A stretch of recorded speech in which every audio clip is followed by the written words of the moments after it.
The dress to impress lore's gotten insane, but I bet you didn't notice some of these secrets hidden throughout the Valentine's Day update. I'm Sykes, back with another Lana lore video. I'm breaking down lore no one else has noticed yet, so make sure to stick to the end of the video to be fully up to date. When we first entered the game, we're introduced to Cupid. I don't think he's necessarily good or bad, but he's at least possessed. Cupid says a butterfly led us up here. In the Lana lore, we've learned butterfly is code for Agamemnon. He basically forces us to help Lana since we have no way to the ground. This could be a design choice, but he kinda looks like the character from the Greek temple cutscene in Santa Claus. Something interesting about the character Leah Ashe is that she says, "You have a much stronger connection to this case than we do." Who is our character to Lana? Maybe we play a bigger role in the lore than we think. In my previous video, I showed how to unlock the secret room. So you have to mix the potions to unlock this cutscene. I was wondering why these specific potions though. We have Bottled Moonlight, Enchanted Water, Vampire Blood, Ashes of Tartarus, Phantom Essence, and Unicorn Hair. Bottled Moonlight might be a reference to the blood moon used in the Halloween quest. Lena used the blood moon to call upon Agamemnon to transform her. Enchanted Water is referring to the underground fountain where if you typed in the code you received a question mark badge that said, "The glacial waters gleam with enchanting energy, offering the truth. A sense of deja vu rushes through you. If you look closely at the clues, your past is right in front of you." This unlocks the Greek temple cutscene where we meet those mysterious characters that look a lot like Lana and Agamemnon. Since mixing these potions together gives us this cutscene with Nelly, maybe she's somehow connected to it. More about her later in the video. The next potion is Vampire Blood. When Lena turns into her final form, she looks like a vampire, so this could be a reference to her. It seems like it's her reaching out to Nelly in the cutscene we unlocked after mixing these potions together.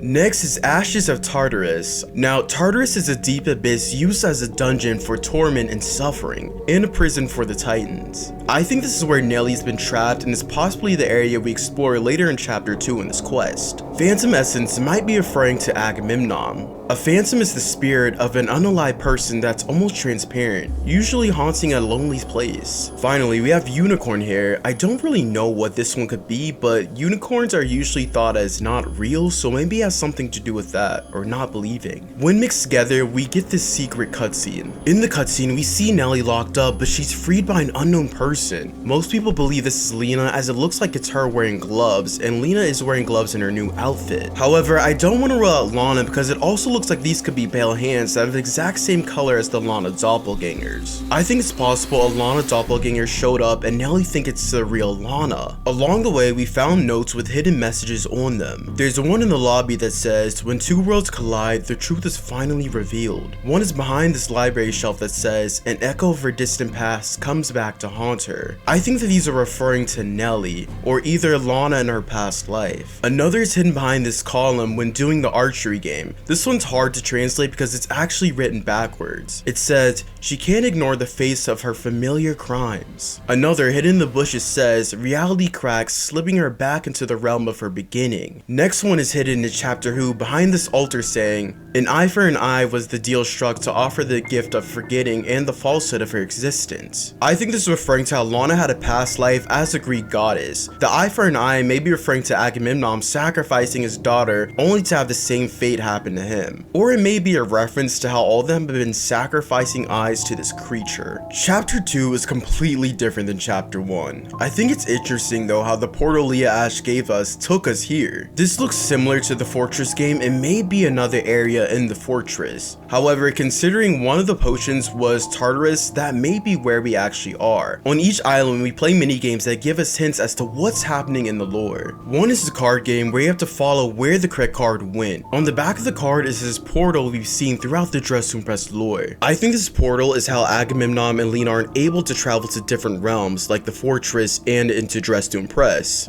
Now the other game is a memory matching game. We have the butterfly again, also the blood moon. However, I think it's possible that this could actually be the orb we've seen in the other Dress to Impress games where we have to use it as a light to guide us throughout the game. Another card is an owl which we've seen at the end of the Christmas quest watching from the window, and also in the Greek temple cutscene. I think that scene was telling us that the mysterious characters may actually be Athena, since the Dress to Impress lore is connected to Greek mythology. Next is the Greek Tales book, which Lana had as a kid. She was always reading it and studying it. I think this is another hint at Lana being a Greek goddess. The nail file represents Lana working in the nail salon that drove her madness, wanting to take revenge on the Dress to Impress players. Then we have the well, which is at the beginning of the Halloween quest. We started there to get to Lana's house. Maybe this is where Lana met Agamemnon. There's the apple which Lana ate that caused her to have these weird powers, turning her family to monsters. Maybe Lana met Agamemnon by this well in the forest and he tricked her into eating the apple there. We did hear this weird noise in the forest while trying to get to Lana's house, so something is lurking there. And finally, we have the flower, which looks like the same flower that we used to guide us to Lana's house from the well. Each island has its own theme. One is the hospital where Lana, Nurse Julie, Lena, and Serena spend a lot of time together. Another looks like the Greek temple as we see withered columns. What's interesting is this painting that shows Aristides seized for the murder of his own mother. Aristides is actually Agamemnon's son, avenge his father's death. Agamemnon was unalived by his wife and her lover for sacrificing Agamemnon's own daughter Iphigenia to win the Trojan War. Another island is the forest that's right in front of Lana's house. Like I said, maybe this is showing us that Lana was actually tricked to eat the apple as if she was Snow White. So finally we have the fourth island where we can see there's a dinner table and Agamemnon is the head of the table. I think this is really interesting because Agamemnon was unalived by his wife and her lover in the festival hall. I think this island is where Agamemnon met his fate.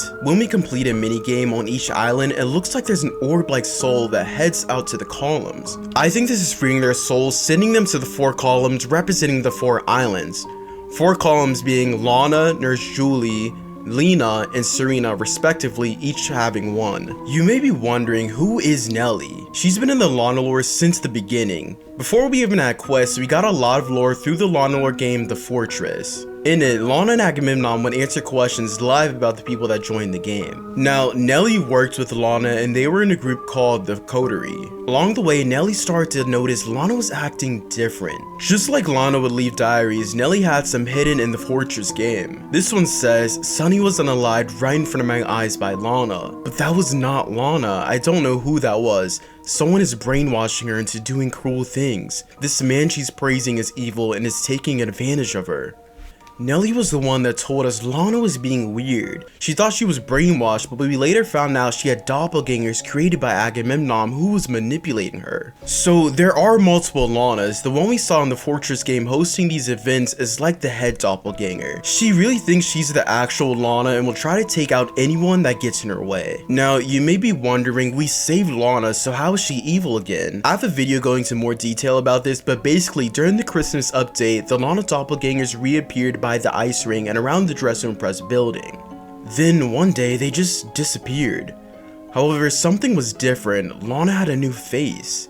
The Fortress game has been shut down, but it just reopened and Lana and Lena held a questionnaire. I was exploring the Fortress game until I came across this room with tinted windows. If you peek through the cracks, you can actually see this creature. This is the same creature from the Sanjin's Gallery Lana lore game. That's it for today's video. What do you guys think of this new Lana lore? Make sure to like the video if you want more Lana lore videos. Also, make sure to follow me on Snapchat because when we get to 50k, I will be giving away 50 game passes in Dress to Impress. I post Lana lore videos on Snapchat first, so don't miss on the new updates. I'll see you guys in the next video. Peace out.